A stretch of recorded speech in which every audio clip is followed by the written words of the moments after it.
بسم اللہ الرحمن الرحیم بخلاف قولهم صفة توجب تمييزا لا يحتمل النقيص فإنه وإن كان شاملا لإدراك الحواس بناء على عدم التقييد بالمعاني وللتصورات بناء على أنها لا نقائض لها على ما زعموا لكنه لا يشمل غير اليقينيات من التصديقات هذا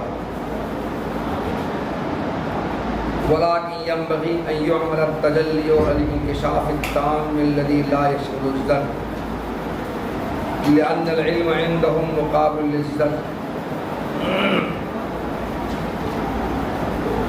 کل علم کی تعریف کی تھی. یہ تعریف ابو منصور ماتریدی رحمۃ اللہ علیہ کے نزدیک پسندیدہ ہے، اور آج علم کی ایک دوسری تعریف کر رہے ہیں. کل جو علم کی تعریف کی تھی، اس تعریف کی روح سے حواس کا ادراک بھی علم ہے اور عقل کا ادراک بھی علم ہے. عقل کے ادراک کی دو قسمیں ہیں، تصور، تصدیق، دونوں علم ہے. پھر تصدیق کی 4 قسمیں ہیں، ظن، جہل مرکب، تقلید اور یقین. ان چاروں میں سے ہر ایک علم ہے. تو ابو منصور ماتریدی رحمۃ اللہ علیہ کے نزدیک علم کی جو پہلی تعریف ہے، یہ پہلی تعریف عام ہے. حواس کا ادراک بھی علم ہے، عقل کا ادراک بھی علم ہے. عقل کے ادراک میں تصور، تصدیق دونوں علم ہے. پھر تصدیق میں تصدیق یقینی، تصدیق غیر یقینی، یہ دونوں علم ہے. لیکن آج جو علم کی تعریف کر رہے ہیں، اس تعریف کی روح سے علم کی تعریف خاص ہو رہی ہے. تو کل والی علم کی تعریف عام ہے اور آج علم کی تعریف خاص ہے. اشاعرہ نے علم کی تعریف جو کی ہے وہ یوں کی تھی پہلے: صفۃ توجب تمییزا بین المعانی لا یحتمل النقیص. عبارت کا مطلب یہ ہے کہ علم اس صفت کا نام ہے جس صفت کی وجہ سے عالم کے ذہن میں معانی کا انکشاف اس طور پر ہو جاتا ہے کہ وہ منکشف اور ممتاز معانی نقیص کا احتمال نہیں رکھتے ہیں. یہ علم کی تعریف کی ہے اشاعرہ نے. علم اس صفت کا نام ہے جس صفت کی وجہ سے عالم کے ذہن میں معانی اس طور پر منکشف اور ممتاز ہو جاتے ہیں کہ وہ ممتاز اور منکشف معانی نقیص کا احتمال نہیں رکھتے ہیں. اشاعرہ نے علم کی تعریف یہ کی تھی. معانی ان موجودات کو کہا جاتا ہے جن کا ادراک حواس خمسہ ظاہرہ کے ذریعے نہ ہوتا ہو، اور جن کا ادراک حواس خمسہ ظاہرہ کے ذریعے ہوتا ہے ان کو محسوسات کہا جاتا ہے. تو معانی ان موجودات کو کہا جاتا ہے جن کا ادراک حواس خمسہ ظاہرہ کے ذریعے نہ ہوتا ہو، اور محسوسات ان موجودات کو کہا جاتا ہے جن کا ادراک حواس خمسہ ظاہرہ کے ذریعے ہوتا ہو. تو محسوسات بھی موجود ہیں، معانی بھی موجود ہیں، دونوں موجود ہیں. معانی کا ادراک حواس خمسہ ظاہرہ کے ذریعے نہیں ہوتا ہے، معانی کا ادراک عقل کے ذریعے ہوتا ہے، اور محسوسات کا ادراک حواس خمسہ ظاہرہ کے ذریعے ہوتا ہے. تو اشاعرہ نے علم کی تعریف کی کہ جس صفت کی وجہ سے غیر محسوس معانی کا انکشاف اور امتیاز ہوتا ہے وہ صفت علم ہے. اس سے معلوم یہ ہوا کہ محسوسات کا انکشاف اور امتیاز جس صفت کی وجہ سے ہوتا ہے وہ صفت علم نہیں ہوگا، اور محسوسات کا انکشاف اور امتیاز حواس خمسہ ظاہرہ کے لیے ہوتا ہے۔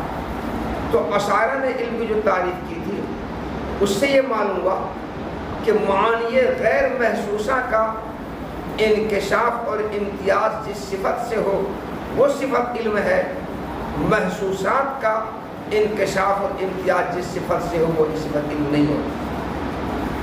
یہ اشاعرے کی تعریف سے یہ بات معلوم ہوئی۔ حالانکہ معانی کا انکشاف اور امتیاز بھی علم ہے اور محسوسات کا انکشاف اور امتیاز بھی علم ہے۔ محسوسات کا انکشاف اور امتیاز حواس کے ذریعے ہوتا ہے، تو عقل کا ادراک بھی علم ہے اور حواس کا ادراک بھی علم ہے۔ حواس کے ذریعے جن چیزوں کا انکشاف و امتیاز اور ادراک ہوتا ہے وہ بھی علم ہے۔ خود ابو منصور ماتریدی رحمۃ اللہ علیہ کے نزدیک حواس کا ادراک بھی علم ہے۔ تو علم کی جو تعریف اشاعرہ نے کی اس تعریف سے حواس کے ادراک کا علم نہ ہونا لازم آتا ہے، اور حواس کا انکشاف و امتیاز کا علم نہ ہونا لازم آتا ہے، جبکہ غیر محسوس معانی کے انکشاف و امتیاز اور ادراک کی طرح حواس کا انکشاف و امتیاز اور حواس کا ادراک بھی علم ہے، لیکن یہ نکل رہا ہے۔ اس لیے شارح تفتازانی رحمۃ اللہ علیہ نے معانی کی قید کو نکال دیا۔ اشاعرہ نے جو علم کی تعریف کی ہے اس تعریف سے معانی کی قید کو نکال دیا، اور شارح رحمۃ اللہ علیہ چونکہ اشعری ہیں تو اشاعرہ کے نزدیک بھی حواس کا ادراک علم ہے، لیکن تعریف کی روح سے حواس کے ادراک کا علم نہ ہونا لازم آ رہا ہے، اس لیے معنی کی قید کو نکال کر کے اشاعرہ نے علم کی تعریف یوں کی: صفت توجب التمییز لا یحد النقیص۔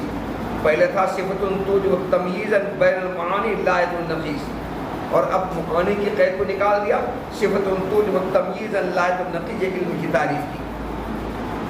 اب علم کی تعریف یہ ہو گئی کہ علم اس صفت کا نام ہے جس صفت کی وجہ سے عالم کے ذہن میں اشیاء اس طور پر منکشف اور ممتاز ہو جائے کہ وہ ممتاز اور منکشف شے اپنے نقیص کا جان مخالف کا احتمال نہ رکھے، چاہے وہ منکشف اور ممتاز شے محسوسات کے قبیل سے ہو یا معنی کے قبیل سے ہو، کوئی بھی ہو۔ تو جس صفت کی وجہ سے عالم کے ذہن میں اشیاء کا اس طور پر انکشاف اور امتیاز ہو کہ وہ منکشف و ممتاز سے نقیص کا احتمال نہ رکھے، نہ فی الحال نہ فی المعاد، نہ ابھی نہ آئندہ، وہی صفت علم کہلاتی ہے، چاہے ممتاز اور منکشف سے محسوسات کے قبیل سے ہو یا معنی کے قبیل سے ہو۔ تو اس تعریف کی روح سے حواس کا ادراک اور انکشاف بھی علم ہو جائے گا، اور معنی کا ادراک اور انکشاف بھی علم ہو جائے گا۔ تو علم کی یہ تعریف حواس کے ادراک کو بھی شامل ہوگی اور معنی کو بھی معنی کے ادراک کو بھی شامل ہوگی، دونوں کی یہ تعریف شامل ہو جائے گی۔ تو دونوں کو یہ تعریف شامل کرنے کے لیے شارح تفتازانی رحمۃ اللہ علیہ نے معانی کی قید نکال دیا اور یہ تعریف کی، کیا تعریف کی کہ علم اس صفت کا نام ہے جس صفت کی وجہ سے عالم کے ذہن میں اشیاء اس طور پر منکشف اور ممتاز ہو جائے کہ وہ منکشف اور ممتاز ہونے والی شے جانب مخالف کا احتمال نہ رکھے، چاہے منکشف ممتاز ہونے والی شے معنی ہو یا محسوسات ہو، کوئی بھی ہو۔ تو اب اس میں حواس کا ادراک اور معنی کا ادراک، معنی کا انکشاف امتیاز اور حواس کا انکشاف امتیاز، دونوں نے علم ہو گیا، دونوں علم ہو گیا۔ لیکن انہوں نے علم کی تعریف میں ایک قید یہ لگائی ہے کہ نقیص کا احتمال نہ رکھے۔ علم اس صفت کا نام ہے جس صفت کی وجہ سے منکشف اور ممتاز ہو جانے والی اشیاء جانب مخالف کا نقیص کا احتمال نہ رکھے، نہ ابھی رکھے نہ کبھی رکھے۔ یہ قید لگا دینے سے ان لوگوں کے نزدیک جو تصورات، عقل کے ادراک کی جو ایک قسم تصورات ہیں، تصورات کو یہ تعریف شامل نہیں ہوگی ان لوگوں کے نزدیک جن کے نزدیک تصورات کی نقیض ہوتی ہی نہیں ہے۔ نہیں، تصورات کو شامل ہوگی، ان لوگوں کی تصورات کو شامل ہوگی جو تصورات کی نقیض کے قائل ہیں ہی نہیں، جو یہ کہتے ہیں کہ تصورات کی نقیض نہیں ہوتی ہے۔ تو یہ تعریف عقل کے ادراک کی پہلی قسم تصور کو بھی شامل ہوگی، اور عقل کے ادراک کی دوسری قسم تصدیق یقینیہ کو بھی شامل ہوگی۔ تصور کو شامل اس لیے ہوگی کہ ان کے لیے تصورات کی نقیض ہوتی ہی نہیں ہے، اور عقل کے ادراک کی دوسری قسم تصدیق یقینی کو اس سے شامل ہوگی کہ تصدیق یقینی میں جانب مخالف کا احتمال ہوتا ہی نہیں ہے، نقیص کا احتمال ہوتا ہی نہیں ہے۔ تو تصدیق یقینی میں نقیص تو ہوتی ہے، جانب مخالف ہوتا ہے، اس کا احتمال نہیں ہوتا ہے۔ اتنا ادراک پختہ اور یقینی ہوتا ہے اس میں کہ جانب مخالف کا احتمال نہیں ہوتا ہے۔ اللہ ایک ہے تو اللہ کے ایک ہونے کا ادراک اتنا پختہ، اتنا یقینی ہے، اس میں جانب مخالف کا احتمال نہیں ہے، نقیص کا احتمال نہیں ہے۔ تو یہ تعریف تصورات کو شامل ہوگی ان لوگوں کے عقیدہ کے مطابق جو تصورات کی نقیص کے قائل ہی نہیں ہیں، اور عقل کے ادراک کی دوسری قسم تصدیق یقینی کو بھی شامل ہوگی، چونکہ تصدیق یقینی نقیص کا احتمال نہیں رکھتا۔ لیکن عقل کے ادراک کی دوسری قسم کی جو تین قسم اور ہے، تصدیق غیر یقینی، ظن، جہل، مرکب، تقلید، ان تینوں کو یہ تعریف شامل نہیں ہوگی۔ تو علم کی جو دوسری تعریف ہے یہ تصورات کو بھی شامل ہوئی، تصدیقات یقینیہ کو بھی شامل ہوئی، اور تصدیقات غیر یقینیہ، ظن، جہل، مرکب، تقلید کو یہ تعریف شامل نہیں ہوگی۔ تو ظن، جہل، مرکب، تقلید علم نہیں کہلائے گا، تصور علم کہلائے گا۔ عقل کے ادراک کی پہلی قسم تصور علم کہلائے گا، لیکن عقل کے ادراک کی دوسری قسم تصدیق یقینی بھی علم کہلائے گا، اور عقل کے ادراک کی دوسری قسم تصدیقات غیر یقینیہ علم نہیں کہلائے گا۔ تصدیقات غیر یقینیہ کون کون ہے؟ ظن، جہل، مرکب، تقلید، یہ تینوں علم نہیں کہلائے گا۔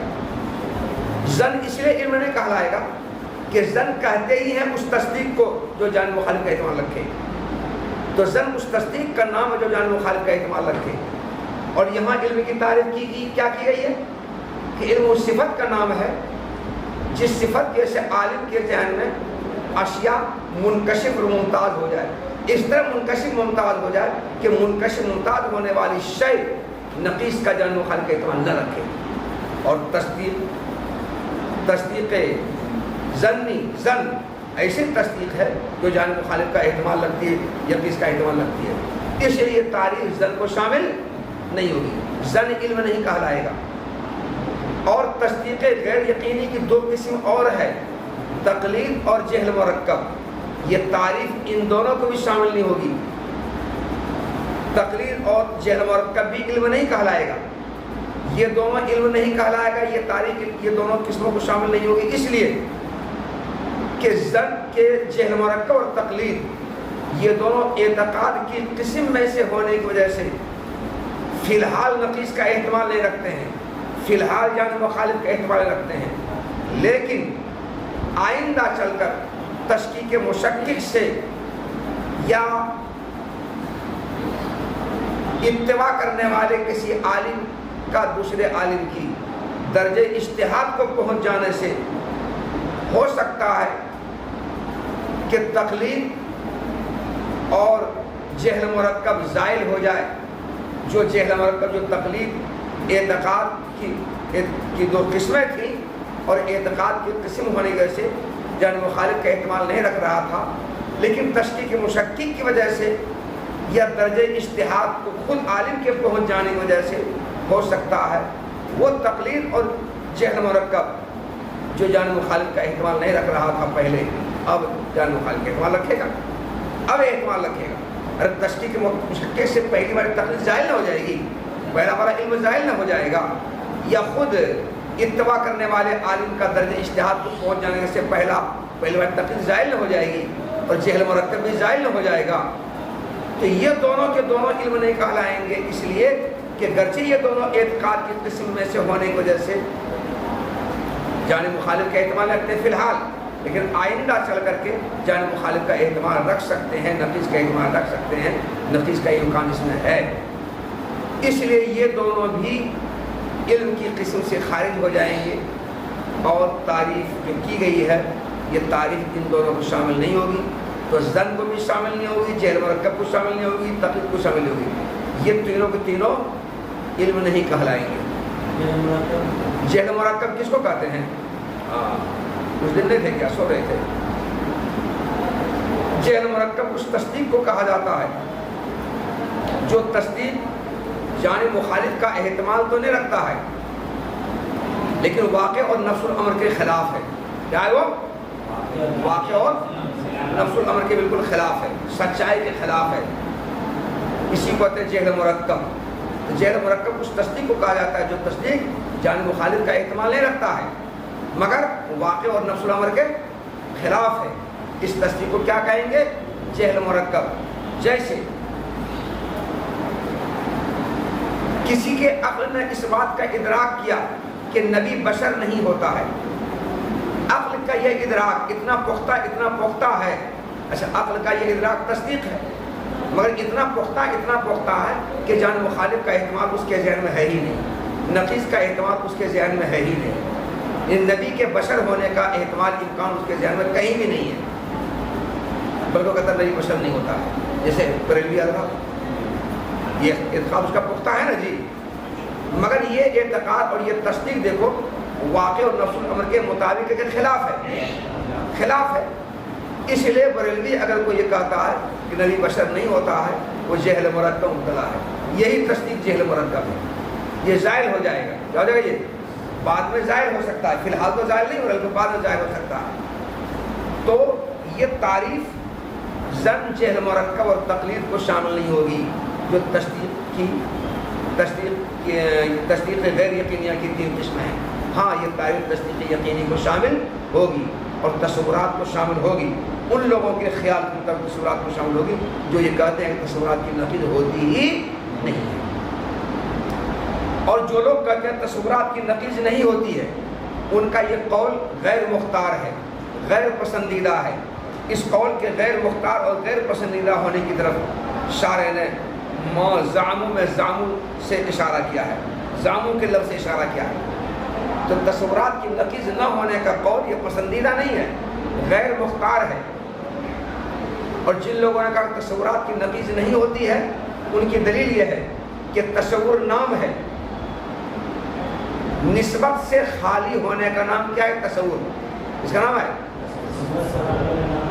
اس علم کا نام تصور ہے جو علم نسبت تامہ خبریہ کی اذعان سے خالی ہو، جس علم میں نسبت تامہ خبریہ کا اذعان نہ ہو، تو عقل کے ذریعے حاصل شدہ وہ علم جس علم میں نسبت تامہ خبریہ کا اذعان نہ ہو وہ علم تصور ہے۔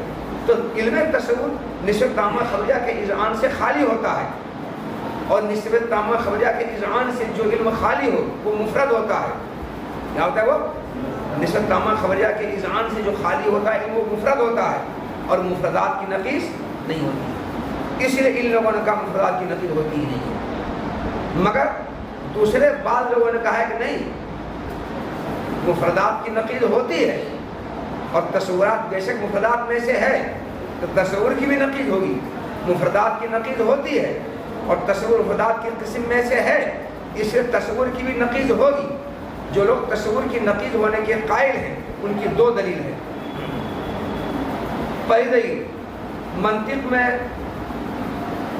شرح تہذیب میں تم نے پڑھا ہوگا، تہذیب کی عبارت وہ نقیض المتساویین متساویان، دو متساوی کلی کی دو نقیض بھی آپس میں متساوی ہوتی ہے، پڑھا ہے وہ نقیض المتساویین متساویان، دو متساوی کلی کی جو نقیض ہوگی ان دونوں میں بھی تساوی کی نسبت ہوگی.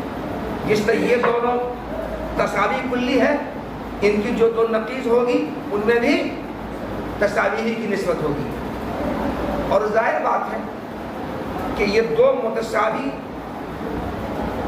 کلی کی جو دو نقیض ہوگی جب ان میں بھی تساوی ہوگی، یہ دو متساوی کلی مفرد ہے. دو متساوی کلی کیا ہے جی؟ مفرد ہے. اور ان کی نقیض بھی مفرد ہے. دیکھو دو متساوی کلی مفرد، اس کی نقیض آ رہی ہے. تب نے کہا وہ نقیض متساویین، پتہ چلا کہ مفردات کی نقیض ہوتی ہے.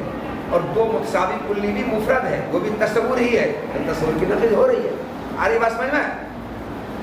دوسری دلیل یہ ہے کہ اگر تصورات کی نقیض نہ ہو تو ہر تصور علم کہلائے گا. حالانکہ ہر تصور کا علم ہونا واقع خلاف ہے. صرف وہی تصور علم ہے جو واقع اور نفس الامر کے مطابق ہو. لیکن جو تصور واقع کے مطابق نہیں، نفس الامر کے مطابق نہیں، وہ تصور علم نہیں ہے. تو اگر تصورات کی نقیض نہ ہو تو ہر تصور کا علم ہونا لازم آئے گا. اور ہر تصور کا علم ہونا غلط ہے، کیونکہ وہی تصور علم ہے جو واقع نفس الامر کے مطابق ہو. جو تصور واقع نفس الامر کے مطابق ہو وہ تصور علم نہیں ہے. اس لیے ان دو دلیلوں کی بنیاد پر بعض لوگوں نے کہا ہے کہ تصورات کی نقیض ہوتی ہے، مگر کچھ لوگوں نے کہا کہ تصورات کی نقیض نہیں ہوتی ہے، کیونکہ تصورات نسبت تامہ خبریہ کے اذعان سے خالی ہونے کا نام ہے. اور نسبت تامہ خبریہ کے اذعان سے جو خالی ہوتا ہے وہ مفردات ہوتے ہیں، اور مفردات کی نقیض نہیں ہوتی ہے. اسے تصورات کی نقیض نہیں ہوتی ہے. تو جن لوگوں نے کہا کہ تصورات کی نقیض نہیں ہوتی ہے، ان کا یہ قول کمزور ہے، غیر مختار ہے. ان کے غیر مختار ہونے کے لیے اشارہ تفتازانی رحمۃ اللہ علیہ ما زعموا میں زعموا سے کیا ہے، گمان ہے ان کا.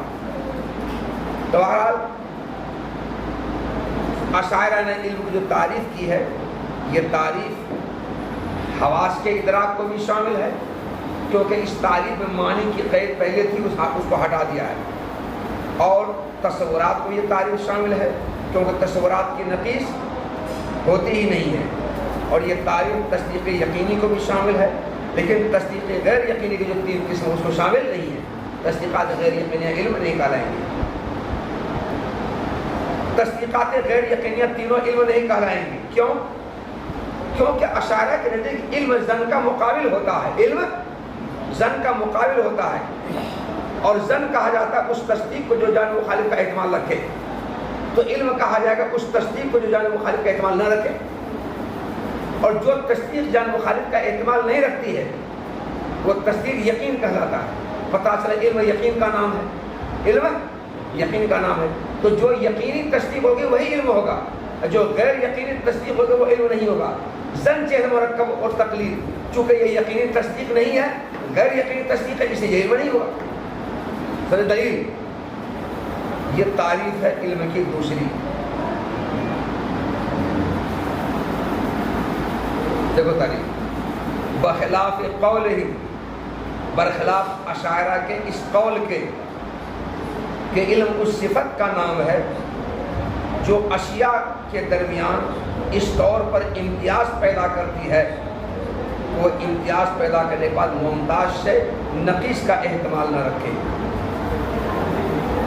کیونکہ یہ تعریف اگرچہ معانی کی قید نہ لگانے کی بنا پر حواس کے ادراک کو شامل ہوگی اور تصورات کو بھی یہ تعریف شامل ہوگی، اس بنا پر کہ تصورات کی نقیض ہوتی ہی نہیں ہے ان لوگوں کے خیال کے مطابق جن کا یہ خیال ہے. لیکن یہ تعریف تصدیقات غیر یقینیہ کو شامل نہیں ہوتی. بچوں اس سبق کو تم اچھی طرح پکڑ لو اس کو خود آگا تنفر کر دیتے ہیں. برخلاف اشاعرہ کے اس قول کے یعنی علم کی جو تعریف کی ہے وہ تعریف اس تعریف کے خلاف ہے. برخلاف اشاعرہ کے اس قول کے کہ علم اس صفت کا نام ہے جو اشیاء کے درمیان امتیاز پیدا کرتی ہے اس طور پر کہ وہ ممتاز سے اور منکشف سے نقیص کا احتمال نہ رکھے، جانب مخالف کا احتمال نہ رکھے. بس بے شک یہ تعریف اگرچہ معنی کی قید نہ لگانے کی بنا پر حواس کے ادراک کو شامل ہے اور تصورات کو بھی شامل ہے، اس بنا پر کہ تصورات کی نقیض ہوتی ہی نہیں ہے ان لوگوں کے خیال کے مطابق جن کا یہ خیال ہے. لیکن یہ تعریف تصدیقات غیر یقینیہ کو شامل نہیں ہوگی۔ بچوں تم اس بات کو اچھی طرح پکڑ لو۔ اعتراض، ایک اعتراض،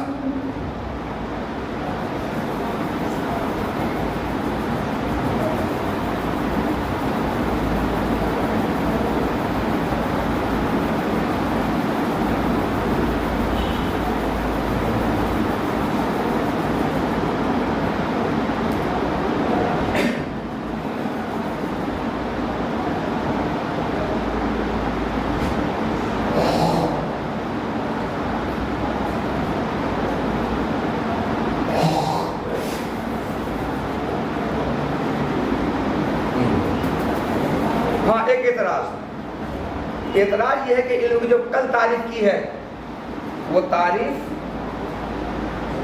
عقل کے ادراک کی پہلی قسم تصور کو بھی شامل ہے، عقل کے ادراک کی دوسری قسم تصدیق یقینی، تصدیق غیر یقینی سب کو شامل ہے۔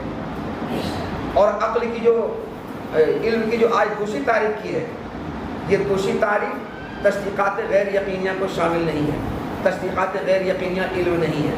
اب سوال یہ پیدا ہوتا ہے کہ اگر تصدیقات غیر یقینیہ علم ہے، زن جہل مرکب تقلید اگر علم ہے تو دوسری تعریف اس کو شامل نہیں ہو رہی ہے، شامل نہ ہونے کی وجہ سے دوسری تعریف جامع نہیں ہوئی۔ جامع ہونا چاہیے۔ اگر یہ تینوں کے تینوں تصدیقات غیر یقینیہ علم ہے تو دوسری تعریف اس کو شامل نہ ہونے کی وجہ سے دوسری تعریف جامع نہیں ہوئی۔ علم کی تعریف سے یہ تینوں نکل رہے ہیں، تعریف کو جامع ہونا چاہیے۔ اور اگر تصدیقات غیر یقینیہ علم نہیں ہے تو پہلی تعریف اس کو شامل ہو رہی ہے، شامل ہونے کی وجہ سے پہلی تعریف مانع نہیں ہوئی دخول غیر سے، اور تعریف دخول غیر سے مانع ہونا چاہیے۔ تو پہلی تعریف مانع نہیں ہوئی اور دوسری تعریف جامع نہیں ہوئی، حالانکہ تعریف کو جامع اور مانع ہونا چاہیے۔ یہ ہے اعتراض۔ اس اعتراض کا جواب شارح نے وَلَٰكِن يَنبَغِي أَن يُحْمَلَ التَّجَلِّ الْكِشَافِ التَّامُ سے دیا ہے، جواب دیا ہے، اور جواب دے کر کے پہلی تعریف کو دوسری تعریف کے مطابق کیا ہے شارح نے۔ جواب یہ دیا ہے کہ پہلی تعریف میں یتجلی کا جو لفظ آیا ہے، صفت یتجلی بہل مذکور لمن قامت ہے یا بھی، علم و صفت کا نام ہے جس صفت کی وجہ سے ذکر کی جانے والی اشیاء یا جس کا ذکر کیا جانا ممکن ہے اس شخص کے ذہن کے آئینے میں منکشف اور ممتاز ہو جائے جس شخص کے ساتھ یہ صفت قائم ہے۔ یہ علم کی تعریف ہے۔ یہاں دیکھو یتجلی کا لفظ آیا ہے، یتجلی ینکشف کے معنی میں، کس معنی میں؟ ینکشف کے معنی میں ہے، اور ینکشف مطلق ینکشف نہیں ہے، مطلق انکشاف مراد نہیں ہے، بلکہ اس سے مراد انکشاف تام ہے۔ یہ ینکشف انکشافاً تاماً اس سے مراد ہے۔ جب ینکشف انکشافاً تاماً اس سے مراد ہے، دھیان دو، تو اب علم کی تعریف یہ ہو گئی کہ علم اس صفت کا نام ہے جس صفت کی وجہ سے عالم کے ذہن میں جس شخص کے ساتھ یہ صفت قائم ہے ذکر کی جانے والی اشیاء یہ جس کا ذکر کیا جانا ممکن ہے مکمل طور پر منکشف اور ممتاز ہو جائے، مکمل طور پر منکشف ممتاز ہو جائے۔ اور مکمل طور پر منکشف ممتاز ہونا یہ تصدیق یقینی ہی میں ہوتا ہے، تصدیقات غیر یقینیہ میں نہیں ہوتا ہے۔ مکمل انکشاف اور مکمل امتیاز تصدیق یقینی میں تو ہوتا ہے، تصدیقات غیر یقینیہ میں نہیں ہوتا ہے۔ اس لیے جواب یہ دیا کہ صاحب آپ نے جو سوال کیا ہے یہ تینوں کے تینوں تصدیقات غیر یقینیہ علم ہے ہی نہیں، علم یہ تینوں نہیں ہے۔ جب علم نہیں ہے تو دوسری تعریف اس کو شامل نہیں ہو رہی، ٹھیک ہے نہیں ہو رہا، اچھا ہی نہیں ہو رہی ہے۔ راجہ پہلی تعریف شامل کیوں ہو رہی ہے؟ اس کو نکالنا ہے۔ کیسے نکالنا ہے؟ پہلی تعریف یتجلی کا لفظ جو ینکشف کے معنی میں ہے وہ ینکشف مطلق نہیں ہے۔ اگر وہ مطلق ہوتا تب تو انکشاف میں دونوں قسم شامل ہو جاتی، انکشاف تام اور انکشاف ناقص۔ انکشاف تام تصدیقات یقینیہ میں ہوتا ہے، انکشاف ناقص تصدیقات غیر یقینیہ میں ہوتا ہے۔ تو ینکشف کو اگر مطلق رکھتے تو مطلق انکشاف کے دو فرد ہیں، انکشاف تام، انکشاف ناقص۔ تو چونکہ تصدیقات غیر یقینیہ میں انکشاف ناقص ہوتا ہے تو مطلق رکھنے کی صورت میں پہلی تعریف تصدیقات یقینیہ تصدیقات غیر یقینیہ دونوں کو شامل ہو رہی ہے۔ لیکن پہلی تعریف کے اللہ کا لفظ جو آیا ہے وہ مطلق انکشاف مراد نہیں ہے بلکہ مقید انکشاف مراد ہے۔ کیا مراد ہے؟ انکشاف تام۔ کیا مراد ہے؟ انکشاف تام۔ علم اس صفت کا نام ہے جس صفت کے سب اشیاء مکمل منکشف ہو جائے پورے طور پر، اور پورے طور پر انکشاف اور پورے طور پر ظہور اور امتیاز تصدیقات یقینیہ ہی میں ہوتا ہے، غیر یقینیہ میں نہیں ہوتا ہے۔ اس سے دوسری تعریف ان تینوں تصدیقات غیر یقینیوں کو شامل نہیں ہوگی، اور یہ تینوں تصدیقات یقینیہ علم نہیں ہوگا، یہ تینوں علم سے خارج ہوں گے۔ تینوں کیا ہوں گے؟ علم سے خارج ہوں گے، کیونکہ اشارہ کہتے ہیں علم نام علم زن کا مقابل ہوتا ہے، علم زن کا مقابل ہوتا ہے، اور زن کا جب مقابل ہے علم تو زن چونکہ جان مخالف کا احتمال لگتا ہے، نقص کا احتمال لگتا ہے، اور علم وہ تصدیق جو نقص کا احتمال نہ رکھے، جان مخالف کا احتمال رکھے، اور جو تصدیق جان مخالف کا احتمال نہیں رکھتی ہے وہ یقین کہلاتی ہے۔ تو علم کس معنی؟ وہ یقین کے معنی ہوا۔ پتہ چلا جو علم یقین ہوگا وہی علم کہلائے گا، اور جو یقین ہے وہ علم نہیں کہلائے گا۔ تو تصدیقات غیر یقینی چونکہ یقین ہے اس کو علم نہیں ہوا۔ تو پہلی تعریف میں یتجلی کو ینکشف کا معنی میں لے کر انکشاف تام پر محمول کر کے پہلی تعریف کو دوسری تعریف کے مطابق بنا دیا۔ جیسے دوسری تعریف تصدیقات غیر یقینیہ کو شامل نہیں ہے، ویسے پہلی تعریف تصدیقات غیر یقینیہ کو شامل نہیں ہے، مطابق بنا دیا۔ شارح رحمۃ اللہ علیہ نے پہلی تعریف میں تعویل کر کے اس کو دوسری تعریف کے مطابق بنایا ہے۔ اس سے پتہ چلتا ہے کہ شارح رحمۃ اللہ علیہ دوسری تعریف مختار ہے اور پہلی تعریف غیر مختار ہے۔ اگر پہلی تعریف مختار اور پسندیدہ ہوتی تو دوسری تعریف میں تعویل کر کے اس پہلی تعریف کے مطابق بناتے ہیں، اور یہاں انہوں نے ایسا نہیں کیا ہے۔ پہلی تعریف میں تعویل کیا ہے کہ یتجلی کو ینکشف کو معنی میں لے کر کے مطلق انکشاف مراد نہ لے کر کے اس کو انکشاف تام پر محمول کیا ہے، اور انکشاف تام پر محمول کر کے دوسری تعریف کو خاص جو کیا تو پہلی تعریف بھی خاص ہو گئی، نہ ہوگا پہلی تعریف خاص۔ اب پہلی تعریف صرف تصدیقات یقینیہ ہی کو شامل ہوگی، تصدیقات غیر یقینیہ کو شامل ہوگی، جیسے دوسری تعریف تصدیقات غیر یقینیہ کو شامل نہیں ہے۔ تو اب دونوں تعریف ایک نہ ہو گئی، دو تعریف کیا ہو گیا؟ ایک ہو گئی۔ تو شارح تفتازانی رحمۃ اللہ علیہ پہلی تعریف مطابق کر کے پہلی تعریف کو دوسری تعریف کے مطابق کیا ہے، اس سے پتہ چلتا ہے کہ ان کے لیے دوسری تعریف پسندیدہ ہے۔ اشعری ہے تو اشارہ کے لیے علم کی دوسری تعریف کی ہے۔ پہلے دیکھو جی، وَلَٰكِن يَنبَغِي، لیکن پہلی تعریف میں یتجلی جو لفظ تجلی آیا ہے اس کو اس انکشاف تام پر محمول کیا جانا مناسب ہے جو انکشاف تام زن کو شامل نہیں ہوتا ہے، کیونکہ اشارہ کے لیے کہ علم زن کا مقابل ہے، تو علم وہی کہلائے گا جس میں یقین ہو، اور ان تینوں میں یقین نہیں، اس لیے تینوں علم نہیں کہلائے گا۔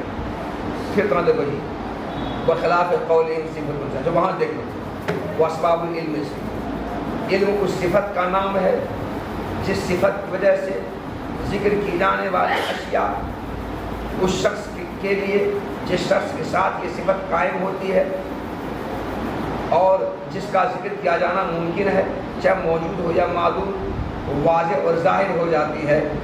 بس یہ تعریف حواس کے ادراک کو شامل ہوگی، اور عقل کے ادراک کی پہلی قسم تصور اور عقل کی ادراک کی دوسری قسم تصدیقات یقینیہ اور تصدیقات غیر یقینیہ سب کو شامل ہوگی، برخلاف اشاعرہ کے اس قول کے کہ علم ایسی صفت کا نام ہے جو اشیاء کے درمیان اس طور پر امتیاز پیدا کرتی ہے کہ ممتاز سے نقیص کا احتمال نہ رکھے۔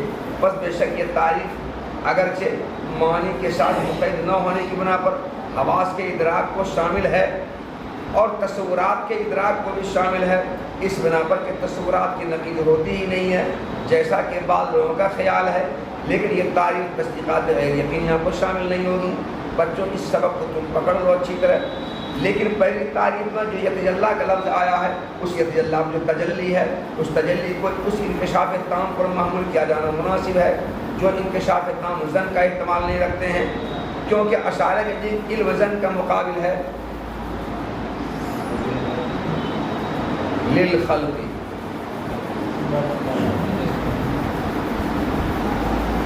اجل مخلوق من الملک والانس والجن بخلاف علم الخالق تعالی فإنه لذاتی لا بسبب الاسباب الثلاثة الحواس السلیمة والخبر الصادق والعقل بحکم الاستقراء۔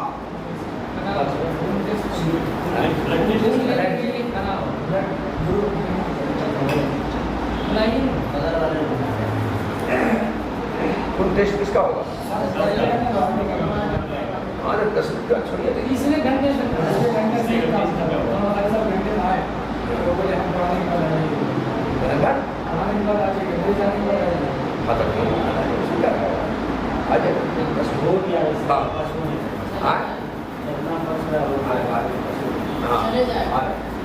تھوڑا سا انہوں نے کہا تصدیق غیر یقینی پہلی تعریف کیوں ذکر کیا؟ تصدیق غیر یقینی پہلی تعریف تصدیقات غیر یقینیہ، تصدیقات یقینیہ سب کو شامل ہے، سب علم ہے، سب علم ہے۔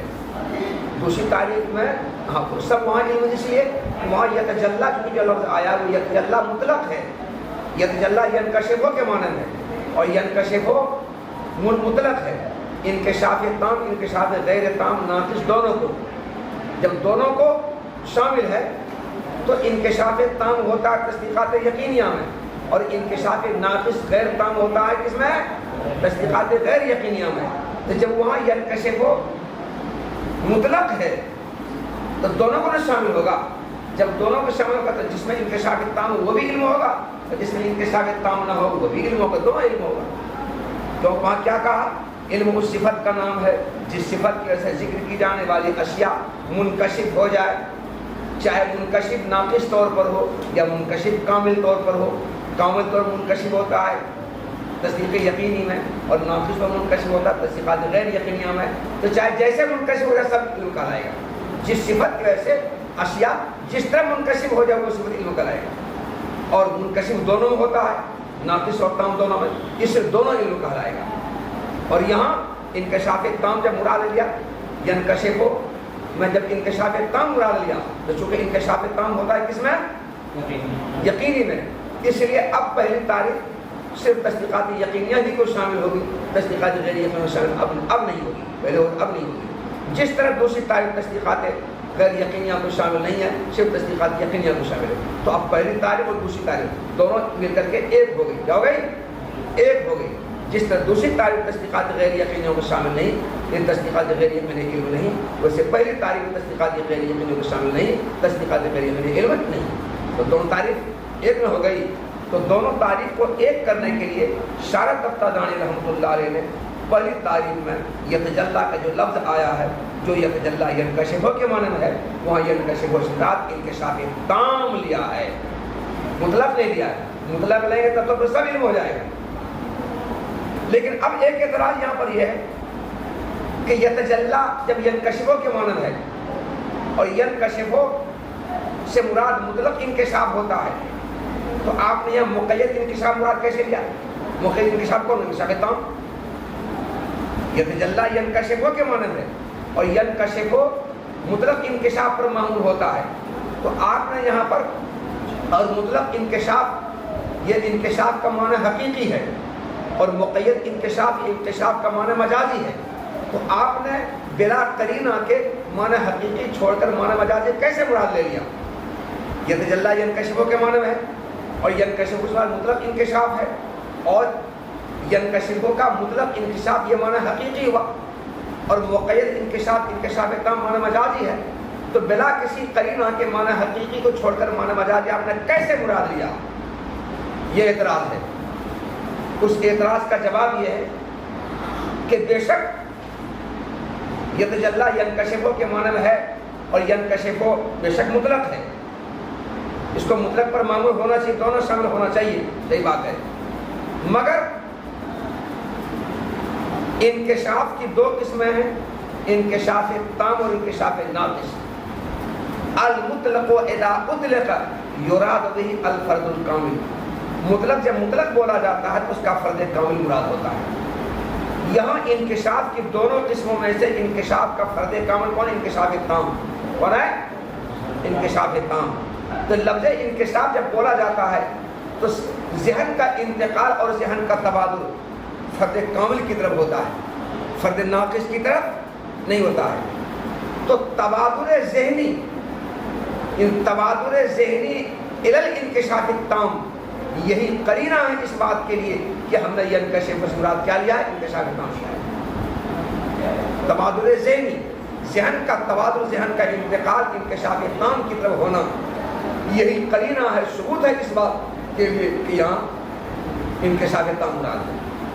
اس بات کو ہاں یہ جواب دیا۔ ہاں غیر یقینی کو ذکر دونوں تعریف برابر ہی ہے، غیر یقینی کو ذکر غیر یقینی کو ذکر نہیں کرنا چاہیے، لیکن تم کو معلوم کیسے ہوتا؟